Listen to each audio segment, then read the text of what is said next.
Health and safety team کی جانب سے الائنس ڈپارٹمنٹ کے تعاون سے کراچی میں آنکھوں کی وبائی بیماری کے حوالے سے ایک نتیجہ خیز اور مفید سیشن منعقد کیا گیا۔ LRBT سے مس مدثرہ اور ڈاکٹر آمنہ نے اس بیماری کے مختلف پہلوؤں پر ایک سیشن کیا اور اس بیماری کے حوالے سے کچھ مفید مشورے فراہم کیے جو کہ نئی صبح ٹیم کے اراکین کے لیے بہت فائدہ مند تھے۔ اس بیماری کے حوالے سے دیے گئے مشوروں کی تفصیلات درج ذیل ہیں۔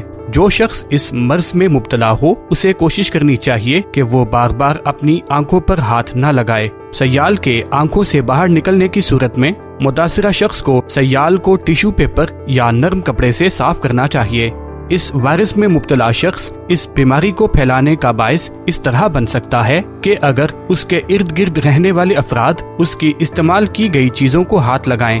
متاثرہ خواتین کو اس مدت کے دوران کانٹیکٹ لینز استعمال کرنے سے پرہیز کرنا چاہیے۔ متاثرہ خواتین کو اس مدت کے دوران ایک دوسرے کے کاسمیٹکس کا استعمال بھی نہیں کرنا چاہیے۔ اسکول جانے والے متاثرہ بچوں کو کم از کم 3 دن کا آرام دیا جانا چاہیے۔ ایک متاثرہ بالغ شخص کو جلد صحت یابی اور دوسروں کی حفاظت کے لیے کم از کم 1 ہفتہ آرام کرنا چاہیے۔ یہ بیماری متاثرہ شخص کے ساتھ بات چیت کرنے سے نہیں پھیلتی بلکہ اس کے زیر استعمال چیزوں کو چھونے سے پھیلتی ہے۔ متاثرہ شخص کو ایسے حالات سے بچنے کی کوشش کرنی چاہیے۔ متاثرہ شخص کو اس بیماری کو پھیلنے سے روکنے کے لیے رش والی جگہ پر جانے سے گریز کرنا چاہیے۔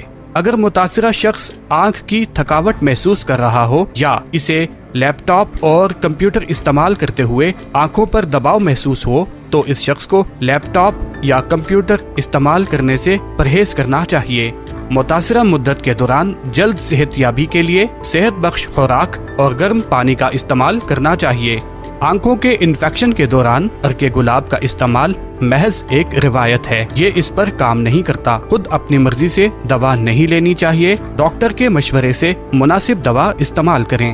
اگر ایک گھر میں 1 سے زیادہ افراد اس وائرس سے متاثر ہوں تو سب کو الگ الگ آنکھ کے قطرے اور ڈراپر استعمال کرنے چاہیے۔ ایک متاثرہ شخص کا استعمال کیا ہوا ڈراپر دوسرے متاثرہ شخص کو استعمال نہیں کرنا چاہیے۔